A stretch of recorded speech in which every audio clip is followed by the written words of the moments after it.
The sound that woke Wilhelmina Crawford at 4:30 in the morning was not the coyotes that usually prowled the ridge behind her property, and it was not the wind that had been battering the loose shutter on the east side of the house for 3 weeks running. It was the unmistakable groan and clank of iron against iron, the particular metallic complaint of her broken well pump being worked with a deliberate and knowing hand. And for one terrifying moment, she stood frozen in the center of her dark kitchen, with a cast iron skillet raised above her head, and her heart slamming so hard against her ribs she could feel the pulse in her fingertips. She had not hired anyone. She had not asked anyone. There was no man on this property who had any right to be touching her well, and the last time a stranger had come onto her land uninvited, he had left with her last $30 and the deed to the eastern pasture tucked into his coat pocket, and she had spent 4 months in court trying to get it back. Betrayal had a particular flavor. She knew it intimately. It tasted like dry dust and disappointment, and it sat in the back of her throat every time she thought about what this land had cost her and how many people had tried to take pieces of it while her back was turned. She crept toward the window above the dry sink, the floorboards memorized by 2 years of careful living alone, knowing which ones creaked and which ones held their silence. She pressed herself against the frame and peered through the wavy glass into the gray pre-dawn dark. He was enormous. That was the first thing she registered, and then she registered the rest of it. A man, broad through the shoulders, with a duster coat hanging from him like a second skin, crouched beside her broken pump housing with a lantern set on the ground beside him, casting a circle of amber light across the packed dirt. His hands were moving with practiced efficiency, and even from this distance, even through old glass and darkness, she could see that he knew exactly what he was doing. He had the housing played off and set aside, and he was working something inside the mechanism with a tool she did not recognize, and the pump was making sounds it had not made in 2 months. Live sounds, working sounds. Her hands tightened on the skillet. She did not understand it, and she did not trust it, and those two feelings together had served her better than almost anything else in her 28 years on this earth. A dark past had taught her that gifts from strangers were not gifts at all. They were traps. Hidden motives wrapped in generous gestures, and the price always came later when she was least prepared to pay it. She moved toward the door.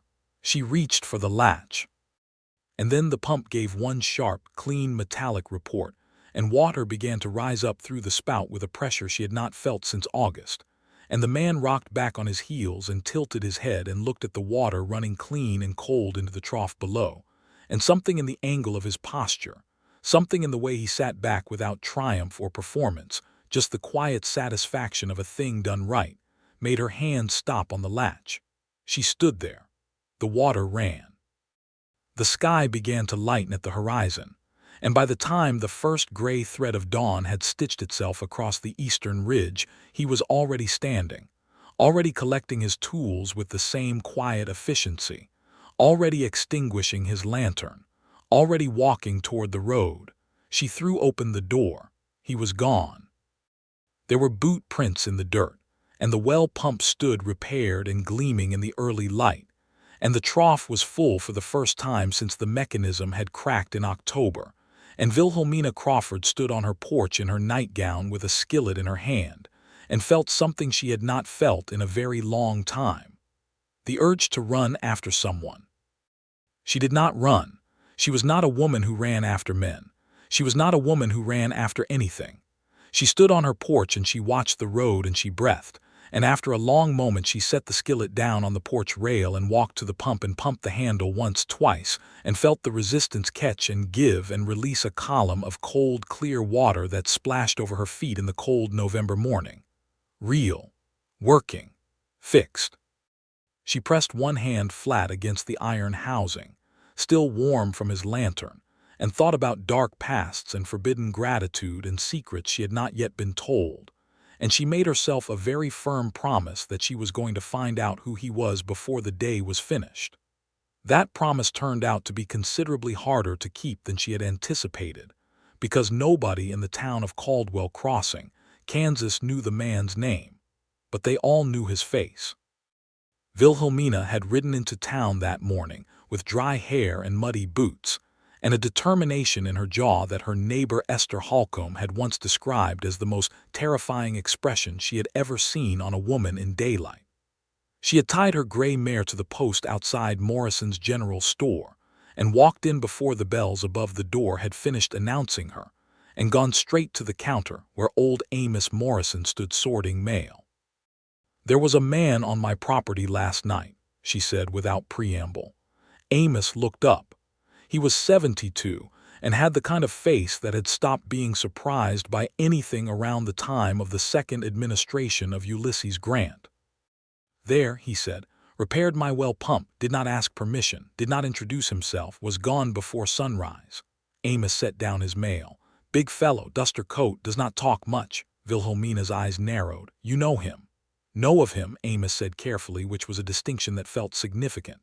"He came through 2 days ago. Bought rope and a set of iron tools I had to order specially from Wichita.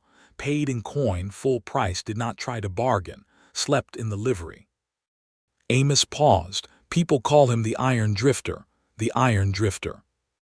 Even the name was a kind of warning, something that moved and did not stay, something built of hard and unyielding material that could not be held.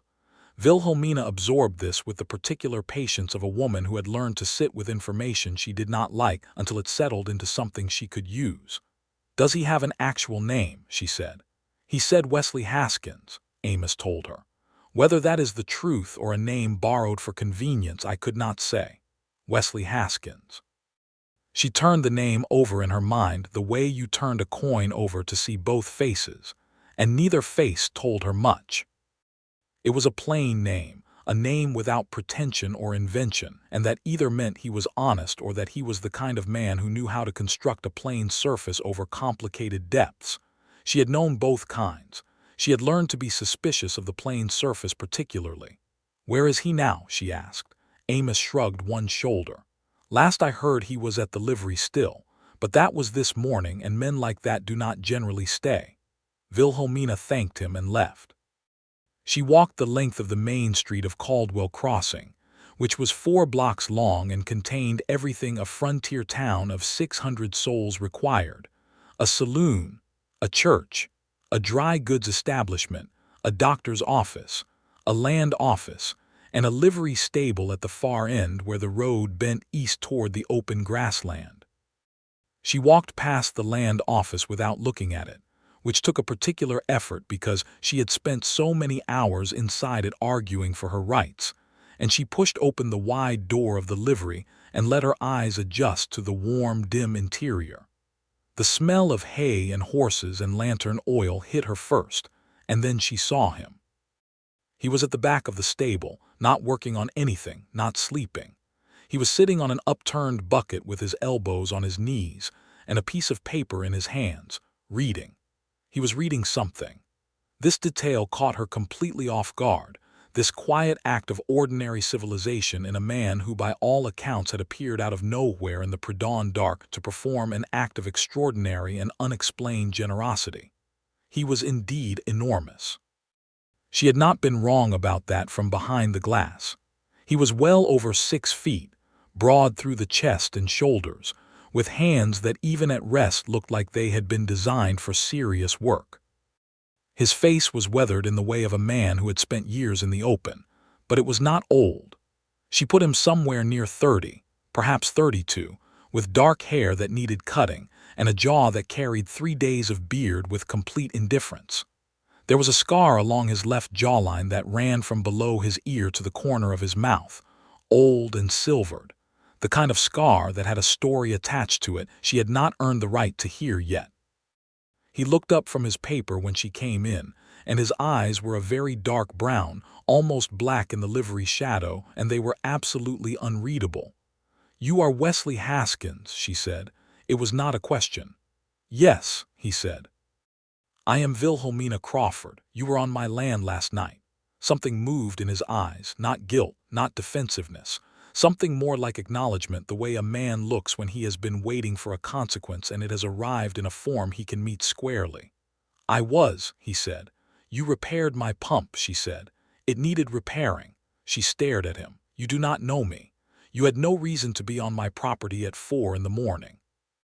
You did not ask permission. You did not introduce yourself, and you were gone before I could speak to you. I want to understand why." He folded the paper slowly and put it into his coat pocket. He did not stand, and she was obscurely grateful for that because she was tall for a woman, but he would tower over her standing, and she wanted to have this conversation on equal ground. "I came through your road the evening before," he said. "Saw the pump. Could tell it had been broke for a while from the state of the trough and the ground around it. You had the housing cracked at the third seal, which is a common fault in the Model B configuration. I had the parts." He paused.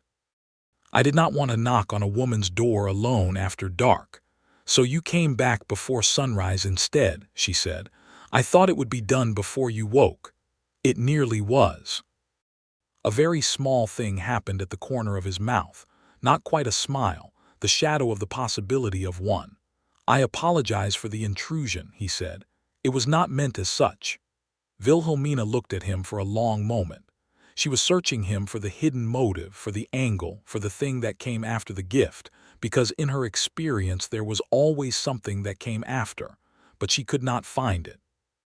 This was either because it was very well hidden or because it genuinely was not there, and she did not yet trust herself to know which. "Who taught you pumps?" she asked. "My father ran a machine shop in Missouri. I grew up working iron."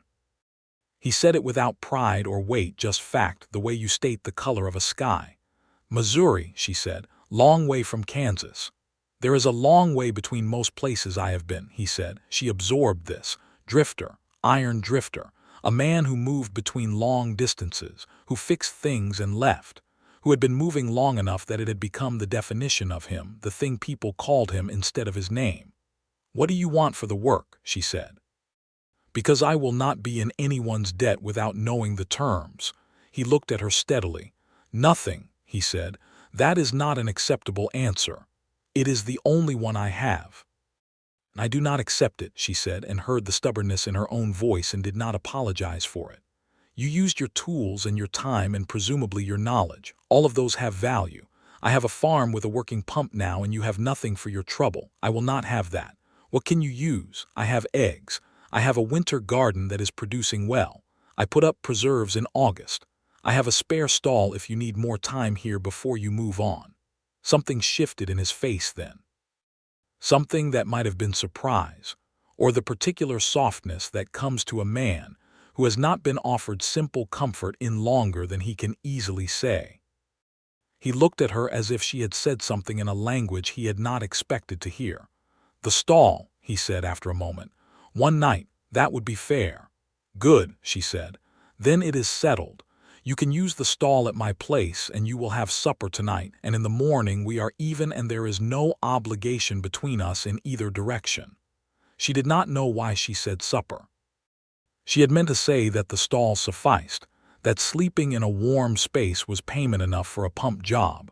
But the word supper had come out with complete authority, and she stood by it the way she stood by most things she said, by simply not taking it back. He looked at her again with those dark, unreadable eyes, and then he nodded once. "Thank you, Miss Crawford." "It is Mrs. Crawford," she said automatically, the correction she had made 100 times in 2 years because people kept forgetting or not knowing or assuming that a woman alone on a farm must be a girl rather than a widow, and then she felt the old sharp ache of it and kept her face still. "My husband passed 2 years ago this spring." "I am sorry," he said. And he said it without the particular patronizing weight that some men loaded the phrase with, without the implication that a woman alone was a problem requiring masculine solution. He just said it plainly, like an honest expression of a real feeling, and she nodded once and turned to go. "Supper is at 6, she said over her shoulder. "The farm is the one at the end of the north road with the red-painted fence posts. You will not miss it." She walked back out into the November light and untied her mare and rode home, And she did not let herself think about the fact that she had just invited a stranger to her table, because if she thought about it too carefully, she would find reasons it was foolish, and she was tired of finding reasons that things were foolish. Robert Crawford had died of fever 2 springs ago and left her with a farm, a mortgage, a broken fence line, a neighbor on the east side who kept eyeing her land with a particular acquisitive hunger, and the deep and bone-level exhaustion of someone who had been holding everything together alone for so long that she could no longer clearly remember what it felt like not to. She did not need a man. She had proven comprehensively that she did not need a man. She had filed the legal papers herself and argued the property dispute herself and replanted the east pasture herself and mended the fence herself and done everything else herself. And she had done it without complaint and without asking for help, because asking for help had always ended in someone taking more than they gave. But the pump was fixed, and Wesley Haskins had a face that did not contain deception in any of its parts, and she had spent 2 years reading faces.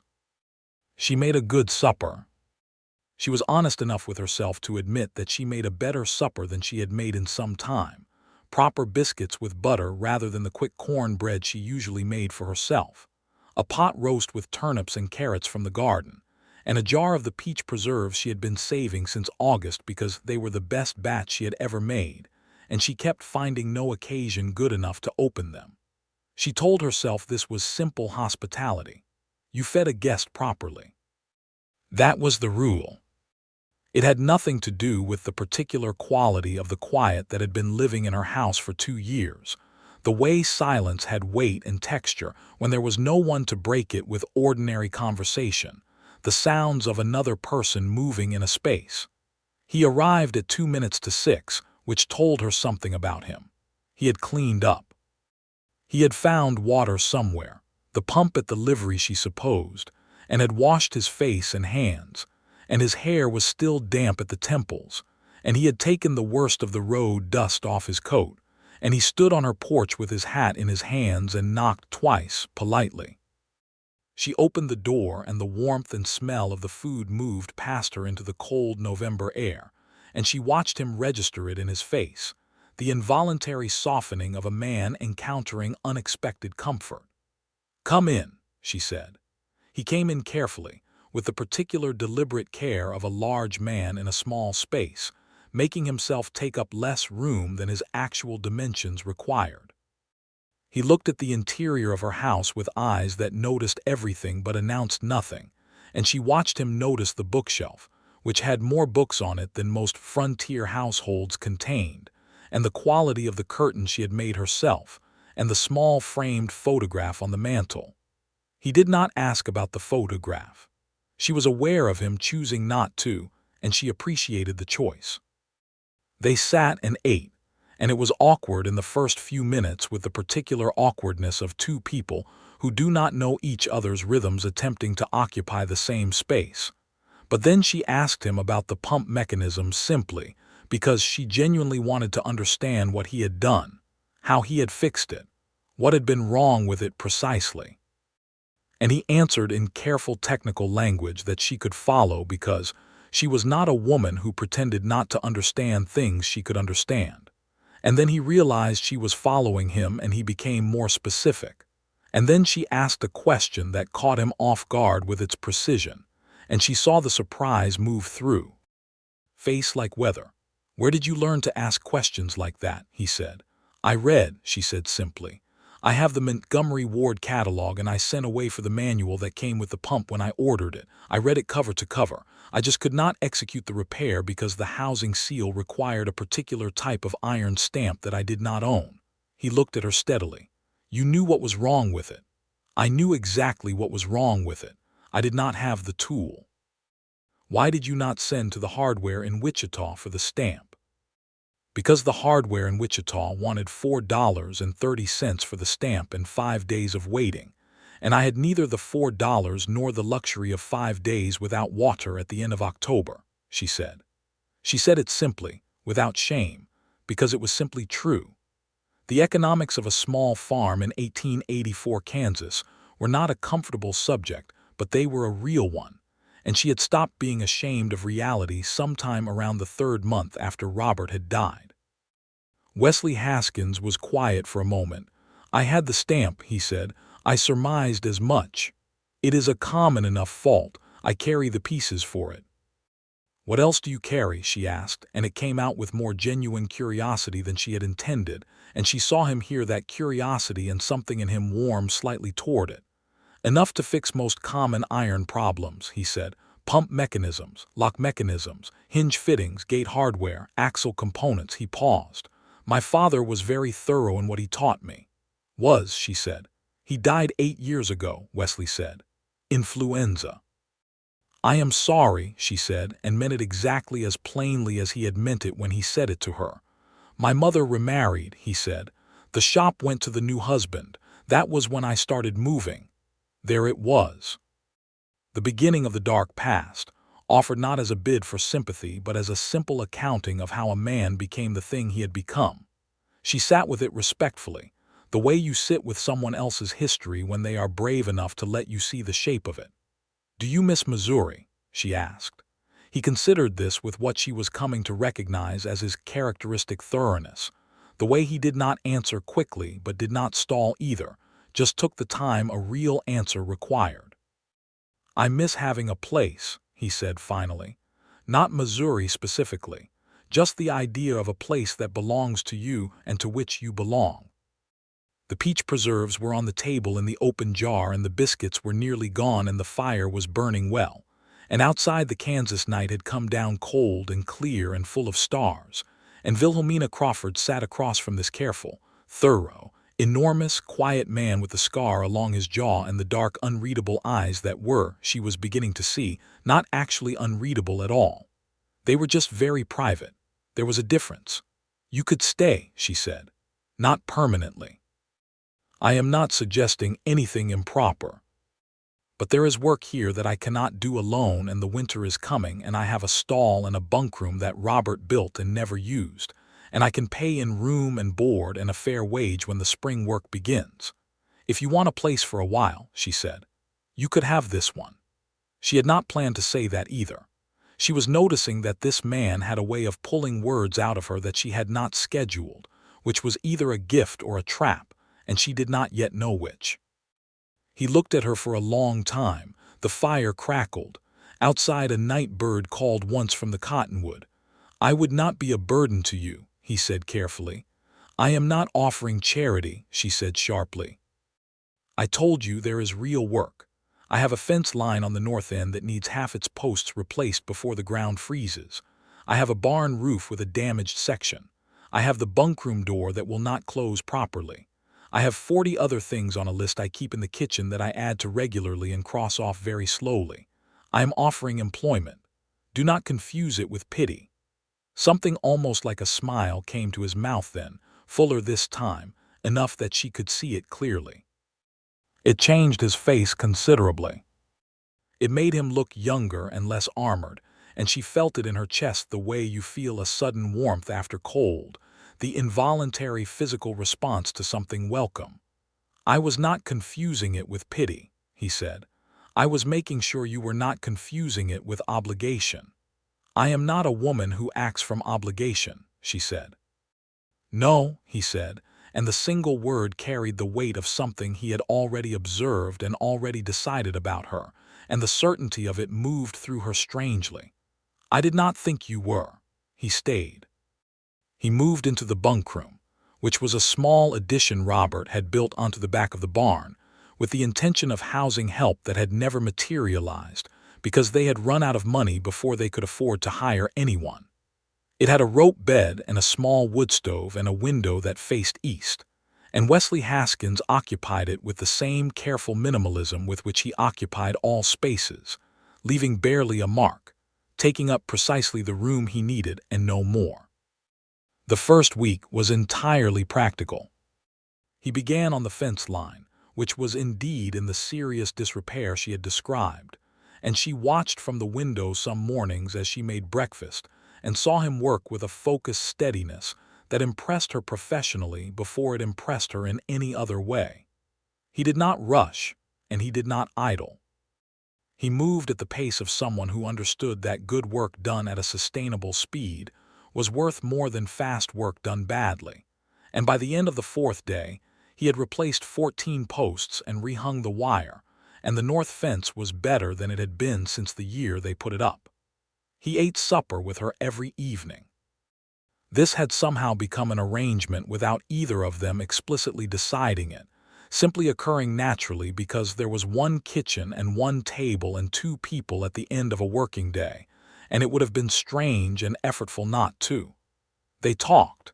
This was the revelation. They talked easily and at length, which she had not expected from a man who, according to everyone in Caldwell Crossing, did not talk much. But she was beginning to understand that he did not talk much to people who were not paying attention, and Wilhelmina paid attention to everything.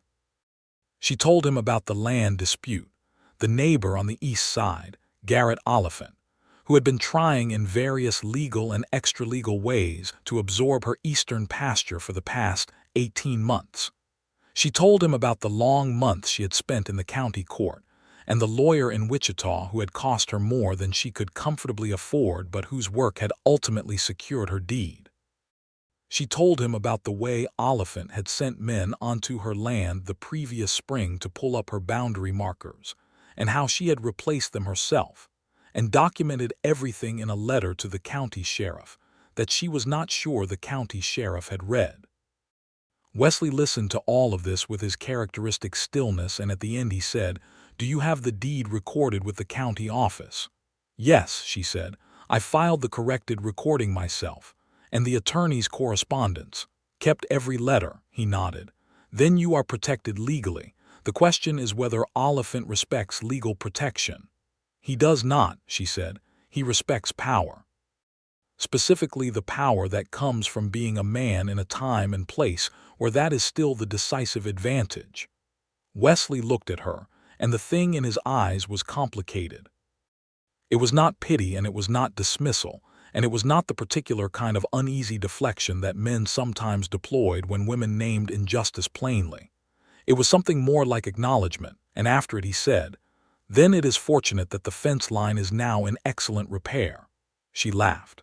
It surprised her, the laugh, the way it came out with genuine ease, and she saw him see it, and she saw what seeing it did to his face. She did not let herself think about what that meant. Not yet. The second week, Garrett Oliphant rode up the road to her property on a Tuesday morning while Wesley was working on the barn roof, and she was splitting wood in the yard. He came with one man behind him, a hired hand named Prout who had the eyes of someone who had been used as an instrument of pressure on enough occasions that he had stopped feeling it. Oliphant himself was a heavy-set man of 50 with a red face and a mustache that he kept very well groomed, which had always struck her as a strange vanity in a man so otherwise uninterested in surfaces. He looked at Wesley on the barn roof. He looked at the new fence posts along the north line. He looked at the full trough by the repaired pump.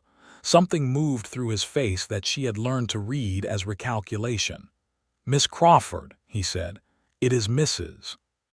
Crawford," she said, same as always, holding her hatchet in a comfortable working grip because she was splitting wood and there was nothing remotely threatening about holding a tool you were using to do a job. "What do you want, Garrett?" "Just being neighborly," he said, which was the particular kind of lie that does not bother to be convincing. "Saw there was activity up here. Wanted to make sure everything was in order." "Everything is very much in order," she said, "as you can see." His eyes moved back to Wesley, who had paused in his work on the roof and was looking down at the yard below with an expression of calm watchfulness that somehow contained an enormous amount of quiet authority. He did not say anything. He did not make any move toward anything. He just looked in the way of a man who had assessed a situation fully and was prepared to respond to whatever it required.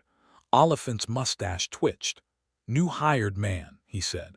"Yes," Wilhelmina said. "He local." "He works here," she said, which was a full and complete answer. There was a pause in which Oliphant weighed his options and found them apparently less favorable than he had anticipated when he rode up the road, and then he nodded in a way that meant nothing friendly and turned his horse and rode back the way he had come with Prout trailing behind him. Wesley came down from the roof when they were out of sight. He did not make a performance of it, did not dramatize the moment, just came down and looked at her with a question in his face. "He wants the east pasture," she said. "He has wanted it for 2 years. He periodically comes to remind me that he wants it, and that he believes I am the kind of woman who will eventually become tired enough to sell." "Will you?" Wesley said. "Absolutely not," she said, with a conviction that came from somewhere foundational, the deepest level of the self where the things that cannot be negotiated live. "My husband and I broke that pasture together. We planted it together. He died in this house and I buried him on this land, and no one will have it while I am alive to prevent it." Wesley was quiet for a moment. "Then we will make sure that is very clear," he said. She looked at him. "We," she said. He met her eyes. The word hung between them unretracted. "If you want," he said. "I want," she said before she thought about it. And then she did not take it back, because she had a policy about not taking things back, and because it was true, and because she was tired of fighting alone, and the discovery that someone had joined the fight, not from pity or obligation or hidden motive, but from something simpler and more valuable, made her chest ache in a way that was not entirely sadness. The days fell into a shape. He worked. She worked. They worked sometimes together on projects that required 2 sets of hands, and she noticed that he was easy to work with in the way that people who are genuinely competent are always easy to work with. No ego requiring management, no instruction requiring diplomacy, just 2 capable people solving problems together efficiently. He asked her opinion on things. This was notable. He asked what she thought about the angle of the new roof section, and whether she wanted the bunkroom door to swing left or right, and he asked as if her answers mattered, which they did, because it was her farm. She began to look forward to evenings. This was the thing she noticed first, or rather the first thing she admitted to noticing, because the earlier things she had been less honest with herself about. The way her eyes found him in the yard when she came outside in the morning. The way the silence in the house when he was working at the far end of the property had a different quality than the silence before he came. The way she found herself reading at night and stopping at intervals to think about something he had said at supper, and finding that she wanted to respond to it, wanted to continue the conversation, wanted more of it. She was falling in love with him. She understood this on a Friday in the 3rd week when he came into the kitchen after dark to return the hammer she had lent him, and found her sitting at the table with her hands flat on the wood and her face showing something she had been trying not to show. The pure and bone-deep weariness of it all. The weight of 2 years of carrying everything alone. And he set the hammer down and did not leave and did not pretend not to see. And after a moment he said, "What happened?" "The mortgage payment is in 2 weeks and I am $40 short," she said. She had not meant to say it. It was the kind of truth she kept inside because there was no use in speaking it aloud when there was no one to help, but he had asked, and it came out with the force of something that had been held too long. "I have been $40 short for 3 weeks, and I have not found a solution, and I am tired of finding solutions." He sat down across from her. He did not try to solve it immediately. He sat and he was present with her in the difficulty of it, and that simple act of not rushing past the hard feeling to the fix was one of the most unexpectedly gentle things anyone had done for her in a very long time. "Tell me the full picture," he said. She told him.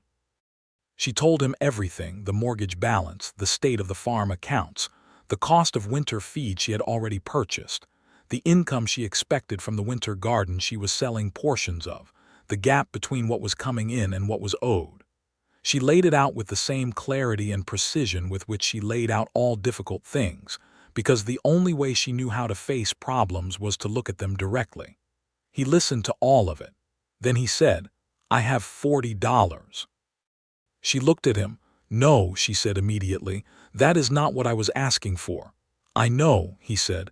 "I am not offering it because you asked. I am offering it because you need it and I have it, and the alternative is that you lose ground you should not lose." "If I take $40 from you, what does that make us?" she said, and the question had more in it than the money, and they both knew it, and he looked at her with those dark eyes that were no longer unreadable to her, not even slightly. "Partners," he said, "in the plain and legitimate sense of the word. You have a farm, I have skills and some saved wages. We are both of us trying to hold a piece of ground against people who want to take it. That is a partnership." The fire burned. The November wind pressed against the windows. She looked at him and felt the forbidden hope of someone who had decided not to hope any more, being overcome by the thing itself, helpless against it. And it frightened her because the last time she had built her life around another person, that person had died and taken a piece of the structure of the world with him. And she did not know how to explain to anyone who had not experienced it that the fear was not of the person, but of the loss, of the particular catastrophic grief of being suddenly alone again after choosing not to be.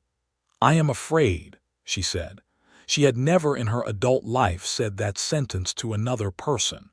The words came out like they were making their own decision. He was very still.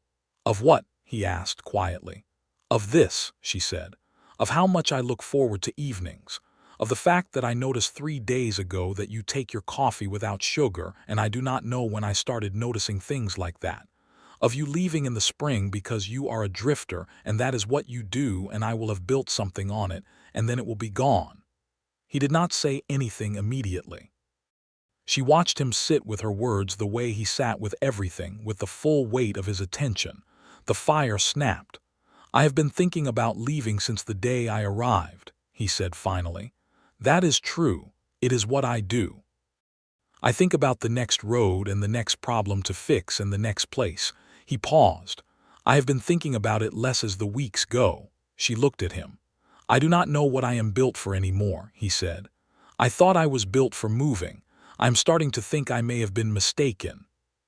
She reached across the table and put her hand over his, and his hand was very large and very warm and very still under hers, and she felt him look at her with the full force of something he had also been not saying and not admitting, and she did not pull her hand back. "Wesley," she said. "Wilhelmina," he said, and the way he said her full name, all 6 syllables without shortening or abbreviating it, with a care that made it feel like something worth saying correctly, moved through her with an impact that she felt in her spine. She did not kiss him that night. She was not a woman who moved faster than her own certainty, and there were still things between them that had not been said and resolved. But she held his hand across the table in the firelight for a long time, and when he went back to the bunkroom, he looked at her from the doorway with those dark, serious eyes, and neither of them needed to say what was understood. The $40 solved the mortgage problem. Wesley had insisted on framing it as a loan against the spring wages she would owe him, and they wrote it down in the farm account book with both their signatures, which made it official in the way that satisfied them both. She was not a woman who accepted gifts. He was not a man who offered them in ways that created debt. The written record was a form of respect between them. She rode to town and paid the balance to the bank and came back in better spirits than she had left in, and found him in the yard in the early afternoon winter light, teaching himself to manage the fence gate mechanism she had been fighting with since September, which had developed a complex fault in the hinge-pin that she had not gotten around to addressing, because there were always 10 things ahead of it on the list. She watched him work it from the porch and felt the particular warmth of domestic happiness, the simple pleasure of sharing a space with someone who was adding to rather than subtracting from it.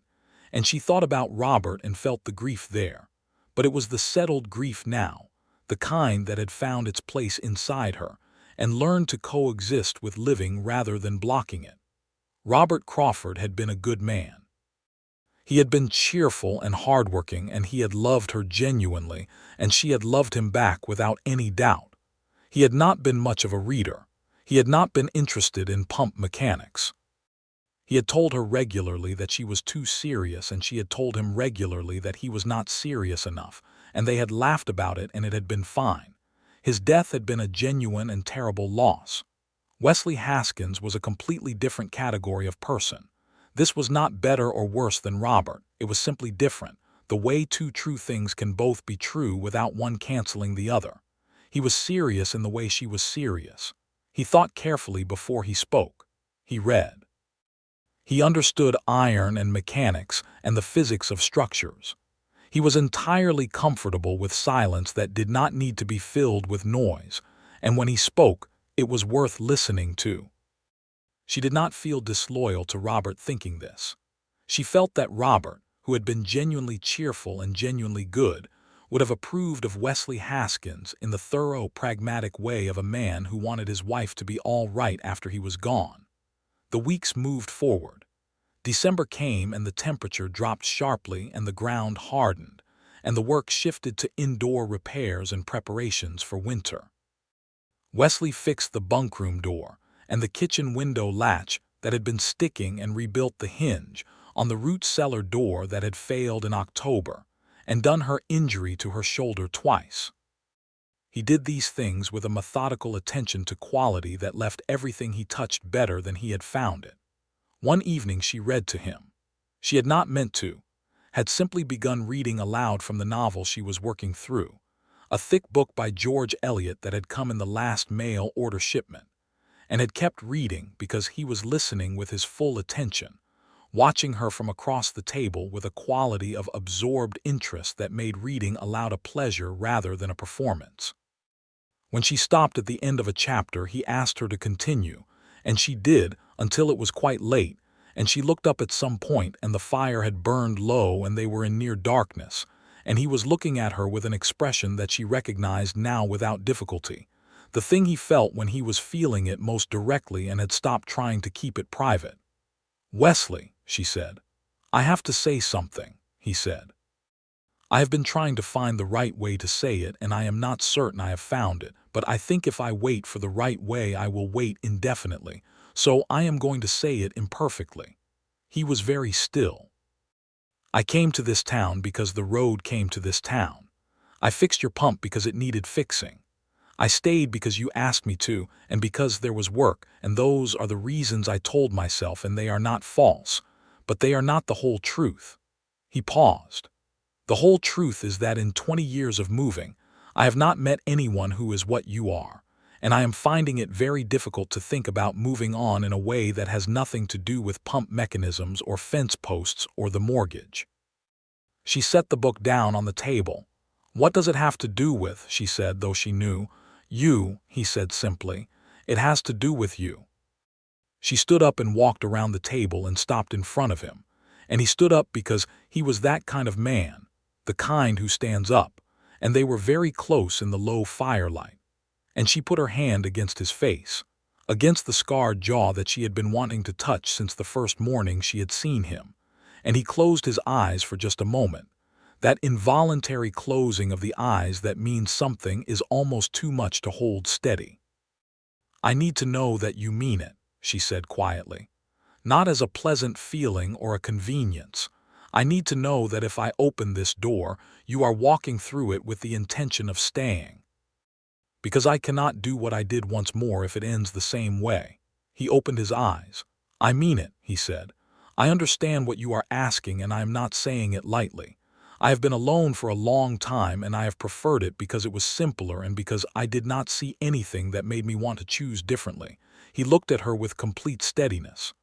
"I see it now." She kissed him. It was not a tentative or exploratory kiss. It was the kiss of two people who have been certain about it for weeks and are finally doing what they have been not doing. And it was warm and real and tasted faintly of the coffee they had finished an hour ago, and his hands were very careful against her face, holding her with the same quality of deliberate care he brought to all things he valued. When they stepped back from each other, the room felt different. The geometry of the space had shifted, the way rooms shift when a defining thing happens inside them. "I will court you properly," he said. "I want to be clear about that. I am not suggesting anything improper. I am saying that I want to do this correctly, with the time it requires and the respect it requires." She appreciated this so much that she almost laughed again. "All right," she said. "Then court me properly." He did. It was December in Kansas, and there were very few conventional opportunities for courtship on a frontier farm in winter, so he invented them. He made them. He brought her wildflowers on a Tuesday, which was extraordinary because there were no wildflowers in December in Kansas, which meant he had ridden to the hothouse in Wichita specifically for them, and the ride was 4 hours in each direction. And he returned with a small and slightly battered arrangement of forced winter flowers that she put in the blue pitcher on the windowsill and looked at every morning for 2 weeks until they were gone. He wrote her letters. She discovered this by accident, finding a folded paper on the kitchen table one morning that he had left in his hurry to start work before the light changed, and it had her name on the outside, and she opened it because it had her name on it, and she read it. And then she sat down because it required sitting. He wrote beautifully. Not in the ornate manner of someone trying to write beautifully, but in the direct and precise manner of someone who said what he meant without waste and whose meaning, expressed plainly, was more powerful than elaboration would have made it. The letter said that he was grateful for the farm and the supper and the reading aloud, and for being treated as a person of value by someone who was very clearly a person of considerable value herself, and that he thought about her throughout every working day, not in a way that distracted from the work, but in a way that made the work feel like it was part of something worth doing, something with direction. And that he was aware this was a great deal to put in a letter, and he was leaving it on the table anyway because imperfect truth was better than perfect silence. She kept the letter in the book she was reading, and when she finished the book she put it in the next one, and it migrated through her reading for the rest of the winter. Christmas came. The town of Caldwell Crossing held its annual church social on the Sunday before, which was the social event of the winter season, and which everyone attended, and Wilhelmina went with Wesley Haskins at her side, and felt the town read them and felt entirely at peace with what it was reading. Esther Holcomb, her neighbor to the west, who was a woman of 60 with warm eyes and a mouth built for plain speaking, took Wilhelmina by the arm during the refreshments and said, "That is a good man." "Yes," Wilhelmina said. "Where did he come from?" Esther said. "Missouri originally," Wilhelmina said. "He was passing through." "Fortunate for you that he was," Esther said, and looked across the room to where Wesley was standing with a cup of cider listening to old Pastor Michaels tell a story, listening with the real attention he gave to everything, and Esther made a small sound of approval. Garrett Oliphant was also at the social, because it was a community event and refusing to attend would have been conspicuous, and he watched Wilhelmina and Wesley from across the room with the calculating look of a man revising his assumptions. Wilhelmina watched him revise them and felt a cold satisfaction. She was not naive enough to think his ambitions had ended, but she understood that the calculation had changed. In January, Oliphant made his final move. It was not subtle. He sent a man to the county land office with a document claiming an old lien against the Crawford property predating Robert's purchase, a lien that Wilhelmina was quite certain was either fraudulent or had been legally discharged long since. She discovered it when she went to town for supplies, and Amos Morrison pulled her aside and told her in the careful tones of someone delivering difficult news. She rode home with her jaw set and told Wesley, and she laid out the documents she had, the deed, the recorded filing, the attorney letters, and they sat at the table and went through them together. And the thing she felt sitting at the table with him going through the documents was not panic, which was what she would have felt alone, but a steady, purposeful focus, the feeling of being part of a unit addressing a problem rather than a single person overwhelmed by one. The original lien would be in the property records, Wesley said. If it was legitimately discharged, there is a record of the discharge. If there is no record of the discharge, there is also no record of the lien itself because the property transferred clean when Crawford purchased it. Either way, the filing Oliphant has made depends on a document that either does not exist or is fraudulent. The county recorder will see this. The county recorder is friendly with Oliphant, she said. Wesley looked at her evenly. "Then we go over the county recorder to the territorial court," he said. "Your attorney in Wichita can file a challenge. It will cost money, but it will also expose whatever fraud Oliphant is attempting, which he may not be prepared for." She wrote to the attorney that afternoon. The attorney responded in 10 days with confirmation of exactly what Wesley had assessed. The alleged lien had no existence in the property records, and the document Oliphant had filed was a fabrication. And the attorney had already filed a formal challenge and a complaint against Oliphant with the territorial court, which had the potential to expose him to very serious legal consequences. 3 weeks later, Garrett Oliphant withdrew the filing and made no further moves against the Crawford property. The county received a formal finding from the territorial court that the claim had been fraudulent. Oliphant paid a fine that was described in the Caldwell Crossing Weekly Gazette in terms that left nothing ambiguous about what he had attempted. Esther Holcomb came by the following Friday with a jar of apple butter and said, "I see Garrett Oliphant has found other interests to occupy him," and looked at Wilhelmina with an expression of profound satisfaction. The winter moved toward spring.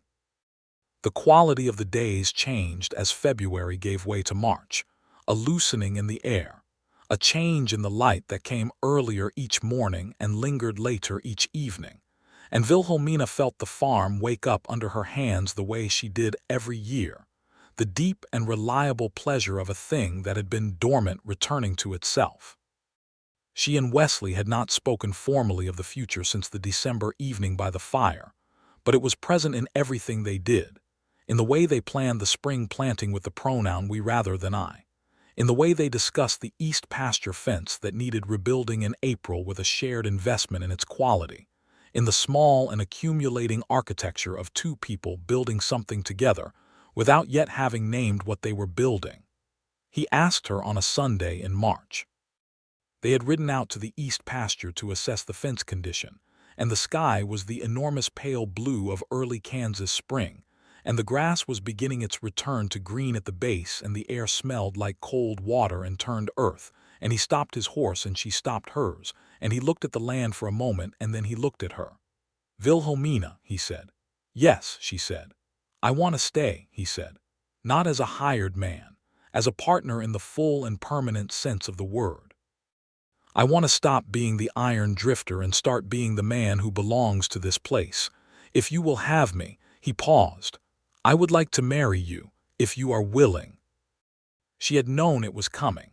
She had known it the way you know the sun is going to rise, with the certainty of something that has been building since the beginning toward an inevitable and welcome conclusion. But knowing it was coming did not blunt the impact of it, the wave of it, the full flooding warmth of being chosen by someone you had chosen. "Yes," she said, "I am more than willing." He reached across the space between their horses and she took his hand, and they sat in the east pasture in the early spring light with the grass greening under them and the sky enormous above them. And she thought about the dark November morning when she had stood on her porch with a skillet in her hand and watched a stranger fix her pump and vanish before she could open the door. And she thought about the way that single act of anonymous generosity had set in motion everything that followed. This entire complicated and terrifying and ultimately wonderful thing. And she thought that life was very strange in the way it arranged itself, and very occasionally very beautiful in its arrangements. They were married in May by Pastor Michaels in the Caldwell Crossing Church, with Esther Holcomb and her husband Charles standing as witnesses and Amos Morrison in attendance, because he had, in his quiet way, been a supporting character in the story from the beginning, and a few other people from the town who had watched the winter's events with the attentive interest of a small community observing something good happening within it. Wilhelmina wore the blue dress she had made the previous autumn with the intention of having somewhere to wear it. She had known, even as she was making it, that it was a dress for something significant, and she had been right. Wesley wore his good coat and someone had cut his hair and he looked, as Esther Holcomb said approvingly in a whisper just before the ceremony, like a man who had decided where he was going and was very pleased with the destination.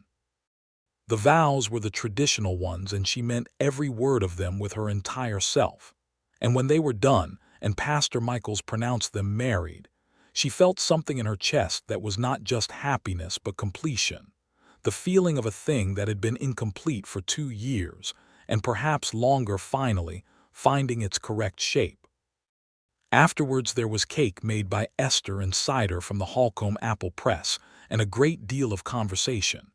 And when they rode home in the late afternoon light, the farm was there at the end of the road exactly as it always was, but subtly changed by being, for the first time, unambiguously theirs together.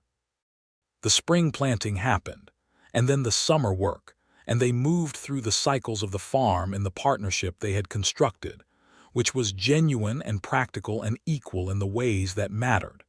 He brought to it the iron skills and the structural knowledge and the particular kind of patient problem-solving that made difficult things manageable. She brought the farm knowledge and the financial management and the administrative intelligence that kept the business end of a working farm running properly. They were better together than either was alone, which is the best thing you can say about any partnership. He wrote to his mother in Missouri. He had been out of contact with her for several years, the estrangement a consequence of his stepfather's appropriation of the machine shop. But Wilhelmina had gently insisted on the letter because she understood the cost of severed family connections, and because she had a belief, tested and confirmed, that most broken relationships could at least be made civil with enough time and honesty. His mother wrote back. The reply took 3 weeks to arrive, and when it did he read it twice at the kitchen table with Wilhelmina watching him, and the things that moved through his face while he read were complex and quiet and ultimately resolved into something that looked like relief. His mother was glad he had written. His stepfather had sold the shop and they had moved to a smaller town, and the life was simpler than it had been, and his mother was glad he was settled and glad he was married, and she would like to meet Wilhelmina if it was ever possible. Write her back, Wilhelmina said. Invite her to visit in the fall. The farm will be in harvest then, he said. The harvest will be done by October, she said. Invite her for October. His mother came in October, a small bright-eyed woman named Frances who had his same quality of full attention, and a warmth that she had clearly kept protected through difficult years, waiting for the right place to spend it. She stayed for 2 weeks, and she and Wilhelmina established, by the second day, a mutual appreciation that deepened steadily over the course of her visit. She told Wilhelmina, in the kitchen on the 3rd morning while Wesley was out working, that she had worried for many years about her son, that the moving had frightened her, that she had seen it as a symptom of something unhealed. He is not moving anymore, Wilhelmina said simply. Frances looked at her with eyes that were unexpectedly bright. No, she said, he is not. The farm prospered in the way that farms prosper when 2 capable people are working them in genuine partnership, and the land is good, which this land was, deep Kansas soil with enough water when the well was working properly and enough growing season to produce serious results. They bought the eastern section from old Hendricks when he retired to Wichita in the 2nd year, which gave them more pasture than they had managed to farm before, and the additional room for the dairy herd Wesley had been thinking about carefully for 6 months. The dairy herd was his idea, and it was a good one. Kansas in the mid-1880s had a growing demand for dairy products from the expanding towns and settlements, and they were positioned to supply it with the milk and butter and cheese operation he designed, practical and efficient in the way everything he designed was practical and efficient. She learned to manage the accounts of the new enterprise with the same thoroughness she applied to all the farm accounts, and by the 3rd year the dairy was a significant contribution to their income, and she had hired Esther Holcomb's niece Ruth to help with the production. Their first child came in the spring of the 2nd year, a boy. Wesley met him with an expression that she had never seen on his face before and could not fully describe, a stunned and complete openness, all the private walls that were ordinarily in place entirely absent, just the bare full face of a man encountering something larger than his prior understanding of the world. He held the baby with the same careful, deliberate care he brought to all things he valued, and the baby, who was named Elias Robert Haskins, Elias for no particular reason, except that they both liked the sound of it, and Robert for the obvious and honored reason, looked up at his father with the unfocused blue eyes of the newly arrived, and seemed entirely satisfied with what he found. Wilhelmina lay back in the clean sheets and watched the man who had fixed her pump in the dark and left before she could open the door, the man she had chased down in the livery and offered a stall and supper, the man who had stayed through a winter and a spring and a summer, and then kept staying because it turned out that what he was built for was not moving but this. Holding his son in the morning light in the house they shared on the farm they had built together.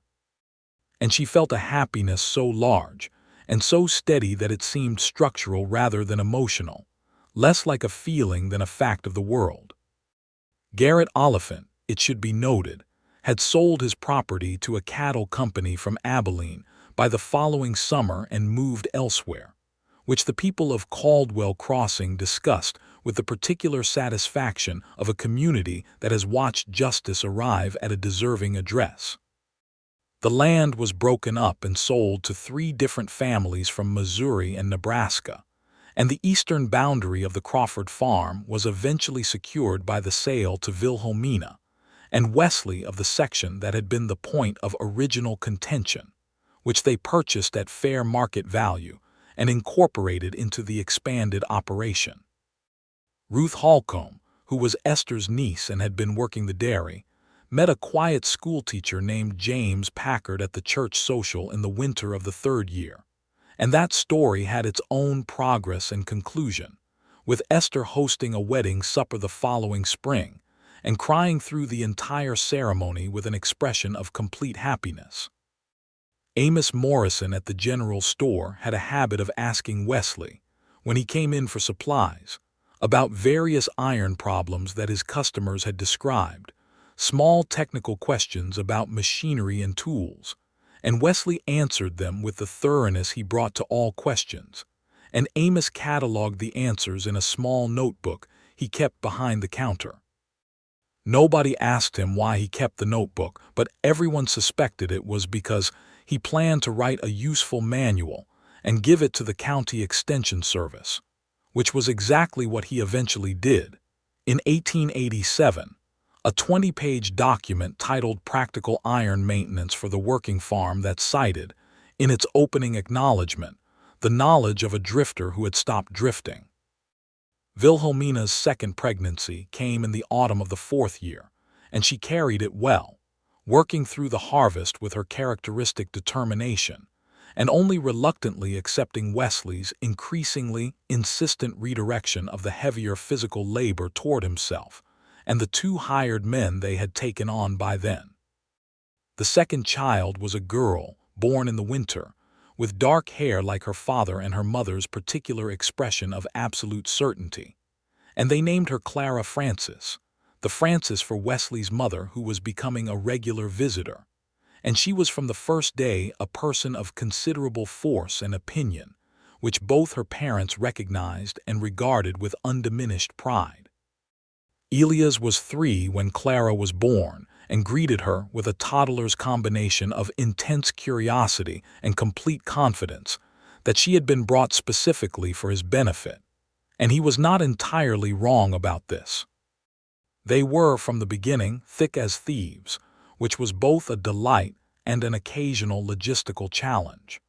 In the 6th year of their marriage, Wesley built an addition onto the back of the house. He had been planning it carefully for 2 years, and he did it with the same patient thoroughness with which he did all significant things. It added a proper parlor and 2 additional bedrooms and a larger kitchen with a better stove. And in the parlor, he built a bookshelf that ran the full length of the east wall, because he had noticed 7 years ago on the first night he sat in this house that the books had outgrown their shelf and had been colonizing available surfaces ever since. And it seemed to him that this was a problem with a clear and permanent solution. She stood in the finished parlor on the day he completed it and looked at the bookshelf and felt the particular emotion she felt whenever she encountered evidence of the depth of his attention, the way he watched and remembered and acted on what he learned, not for applause or gratitude but simply because it was the right thing and he was a man who did right things. "Wesley," she said. "Yes," he said from the doorway. "Come here," she said. He came across the room, and she put her arms around him the way she had learned to, fitting herself against the broad solidity of him that had not changed in 6 years, was not changing, was as fundamental and reliable as the farm itself, and he put his arms around her, and they stood in the new parlor in the afternoon light that came through the new windows. "I have been thinking about the pump," she said, her voice muffled against his coat. She felt him go still with surprise and then relax with the quality of someone who has just been given a gift in the form of a memory. "Have you?" he said. "I think about it sometimes," she said. "That morning, standing on the porch. You were already gone and the pump was working and I had no idea who you were and I wanted to run after you and I did not. You found me well enough," he said. "You were still in the livery," she said. "You had not gone yet. If you had been an hour farther down the road, I might never have found you." "I was not going to be in a particular hurry," he said. She pulled back to look at him. "What does that mean?" There was something in his face, the private smile she knew so well now, the one that went all the way up to his eyes. "I was not planning to leave immediately," he said. "I was going to give you time to come and ask." She stared at him. "You thought I would come." "I thought you were not the kind of woman who would let a question go unanswered," he said, "and I had raised a question." "You fixed a pump and ran off before dawn," she said. "You think that is raising a question?" "I think the person who asks why a stranger fixed her pump and what he wanted for it is the person worth having a conversation with," he said. "And yes, I thought you would ask." She looked at him for a long time with the particular look that she gave things she was fully absorbing. Then she said, "Wesley Haskins, you were not a drifter at all." "I was drifting," he said. "I just stopped when I found the right reason." She kissed him. It had been 6 years and she still felt it the same way, the warmth and the certainty of it, the complete absence of doubt. Outside through the new windows the Kansas afternoon was gold and wide, the fields in their autumn color, the barn in its good repair, the fence line straight and sound. The well pump standing solid by the trough it had been filling faithfully since a November morning in 1884, when an enormous quiet man with iron tools and no name had crouched in the pre-dawn dark and given a gift to someone he had not yet met. The third child came 2 years later. Another boy, who they named Daniel James, the James for the schoolteacher who had married Ruth Holcomb and become, without any formal arrangement, a part of the extended community of people who mattered to them. Daniel was born in the summer and arrived in the world with what the doctor described as very firm opinions about the timing and circumstances of his entrance, which was accurate, as he continued to have very firm opinions about everything subsequently, and grew into a boy of enormous energy and inventive thinking that kept both parents in a state of affectionate vigilance.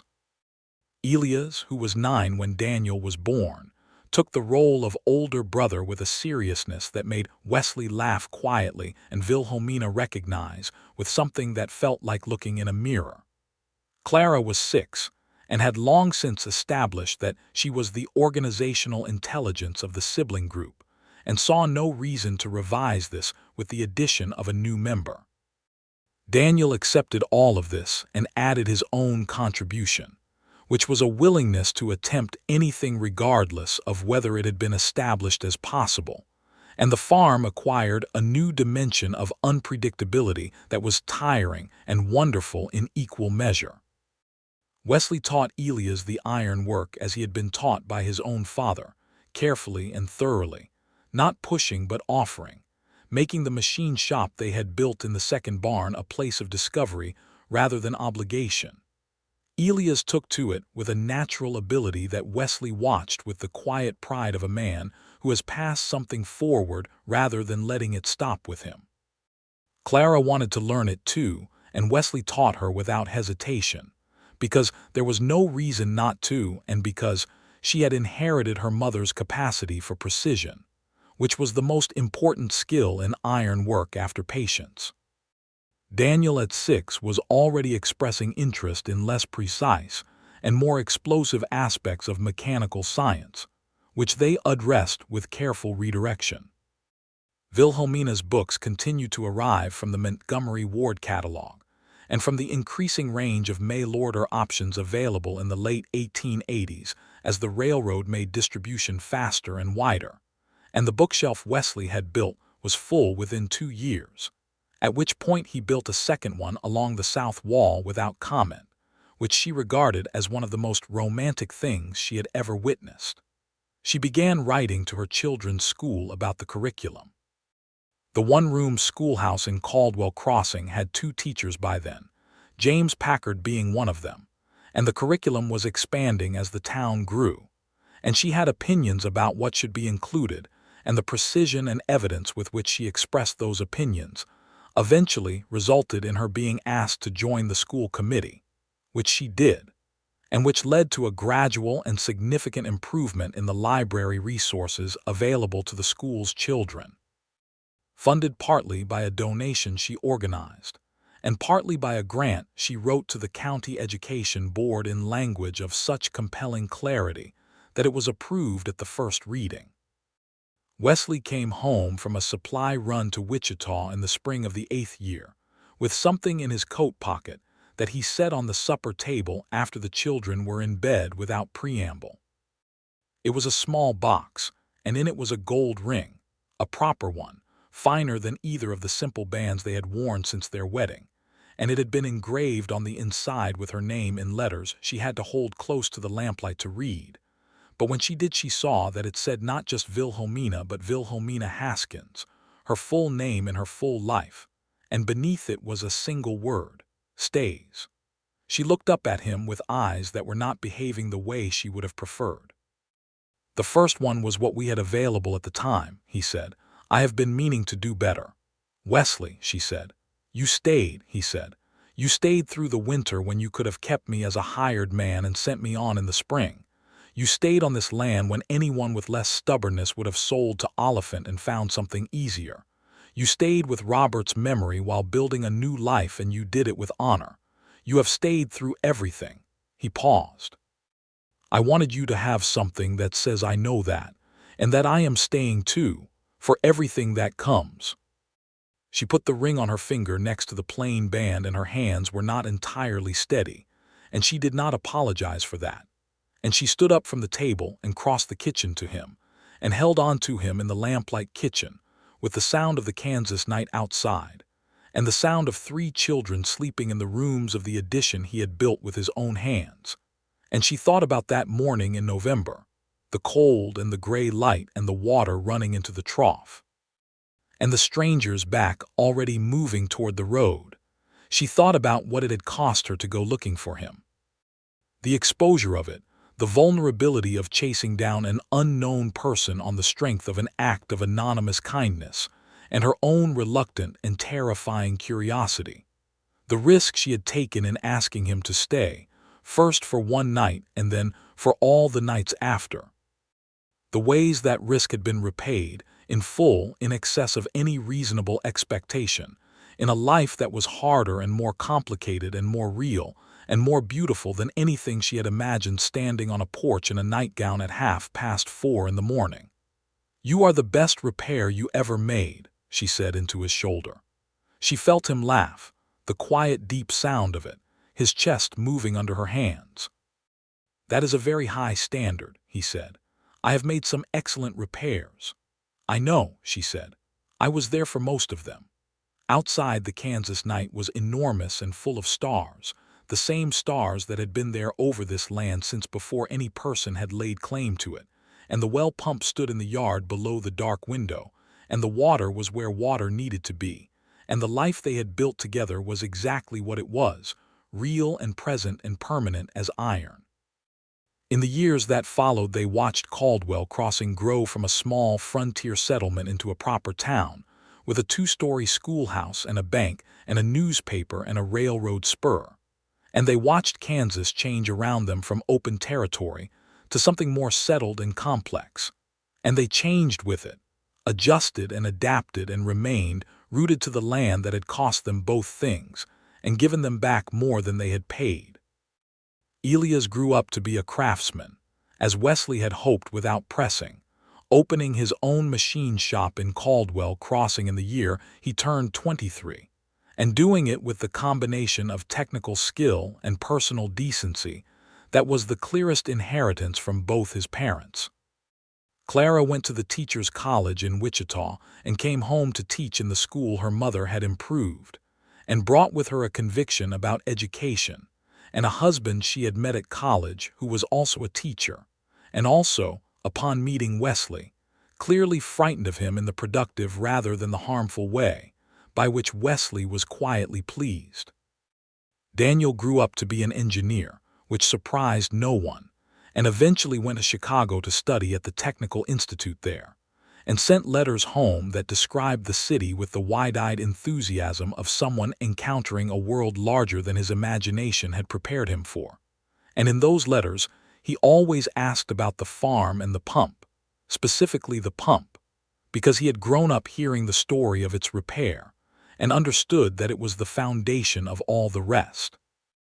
Wilhelmina wrote to him once, in response to a question he had asked about how it had happened, how two people who were strangers had become what they became, and she told him the truth as plainly as she always told the truth.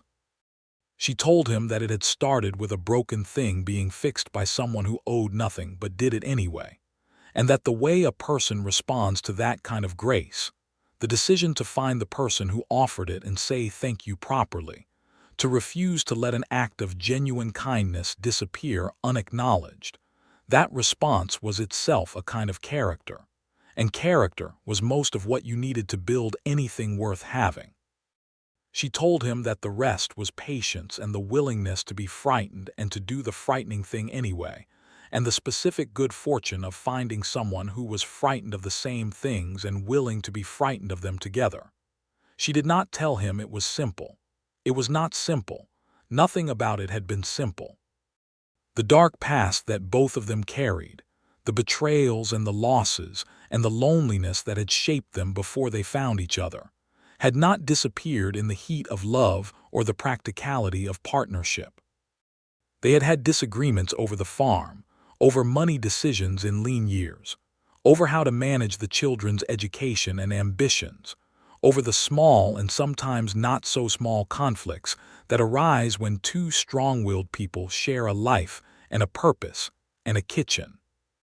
They had learned to argue in the way of people who respect each other, directly and honestly and without cruelty, and to resolve things in the same manner, and this learning had taken years and effort and was the most valuable skill either of them had developed.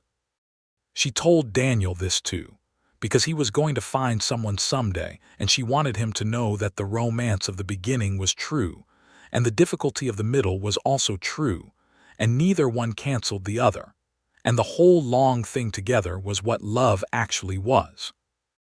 Wesley read the letter before she sent it, as he read most things she wrote, because she valued his eye and because they had long since established a partnership that included the honest exchange of difficult thoughts. And when he finished it, he handed it back without changing anything, which was the best possible response, and she sent it as written. The farm entered its second decade, and then its third, and the two people who had met in the cold, early morning of a Kansas November and circled each other with wariness and curiosity, and the particular vulnerability of those who have been hurt before and are considering trusting again.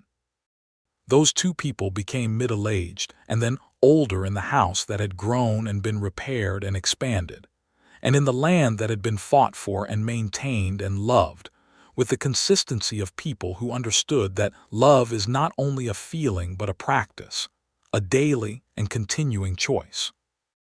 On their 20th wedding anniversary, Wesley took her back to the east pasture on horses that were older now, moving at a slower pace through spring grass that was as green as it had always been, and they stopped where they had stopped on the morning he asked her to marry him, and the sky was the same enormous pale blue, and she looked at the land and the man and the 20 years of accumulated and irreplaceable life between that morning and this one.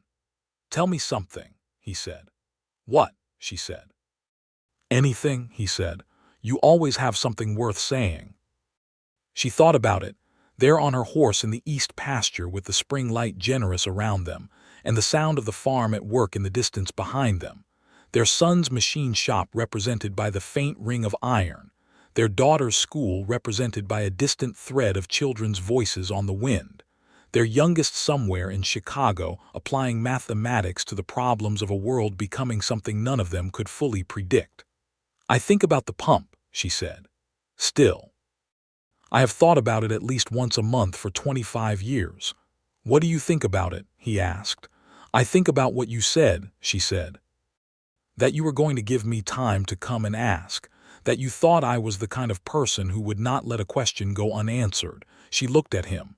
"You were right, but you took a considerable risk on that assumption." "I take calculated risks," he said. "I always have." "What was your calculation?" she said.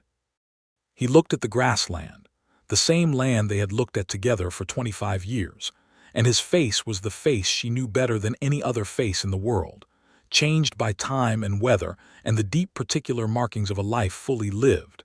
The scar along the jaw now simply part of the landscape of him, the dark hair silver at the temples, the eyes still and always the same dark and now entirely readable brown.